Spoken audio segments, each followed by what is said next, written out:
All right, Fox News alert Wall Street on a roller coaster again after the Fed's bold move this morning dealing with the coronavirus crisis. Joining us now, Larry Kudlow. He is, of course, a top White House economic advisor. Larry, we got limited time, but thanks for coming in, sir. Thank you. Appreciate it. Let's do a lightning round. The Fed move. The president's been pushing the Fed to act. They've acted again this morning, and yet the markets are not happy.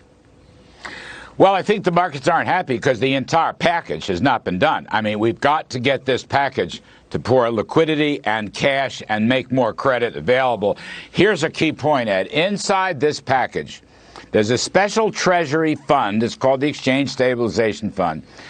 We're raising that to $500 billion from 75. That allows the Federal Reserve to come in and make loans against that equity. In other words, that's the Treasury's equity, and the Federal Reserve, and they've extended, the Fed's doing a great job, they've extended their credit facilities, just think of it as Fed loans, to small and medium-sized businesses now. They're looking at asset-backed stuff for credit cards and student loans and other borrowing mechanisms. This is absolutely essential, and I think Wall Street and the stock markets want to see this huge Fed credit liquidity backstop, and the core of it, the equity piece, is in the legislation, which may or may not be voted on. So that's the Fed piece. Now the stimulus piece that you've teed us up for, which is that the markets, more importantly, workers around America, as you know, want action from the Senate. They haven't gotten it yet. Democrats blocked that vote last night. Let me play devil's advocate. Chuck Schumer is saying that $500 billion fund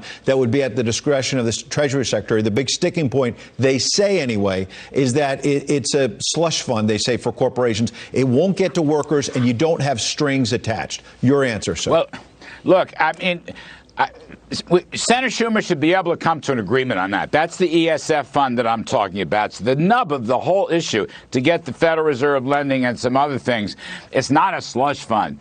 Look, that will get money to small and medium-sized businesses, okay? It will also get money to key parts of the economy that are distressed. There's nothing slush about that. It'll all be done transparently. No question about that. But we're going to give, the direct checks to the workers. That's very, very important. We've helped out, people who have to stay at home because of the virus. That's very, very important. We have a loan guarantee program for small businesses. It may take a little more time, but that's very important. We've got direct deposit from the IRS into individual men and women, whatever it is, $3,000 a family. But on this so-called slush fund, I want to be very clear. This is something that is the corner, the keystone.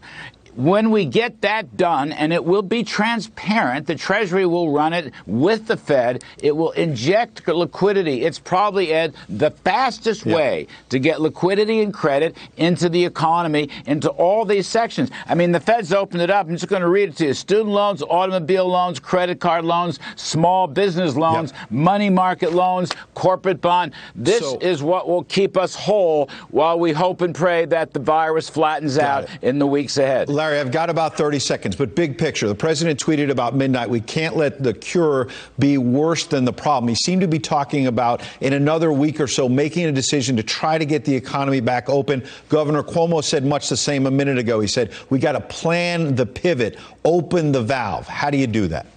Well, we're going to have to try to do that. We can't shut in the economy. The economic cost to individuals is just too great. So let's see how this thing plays out.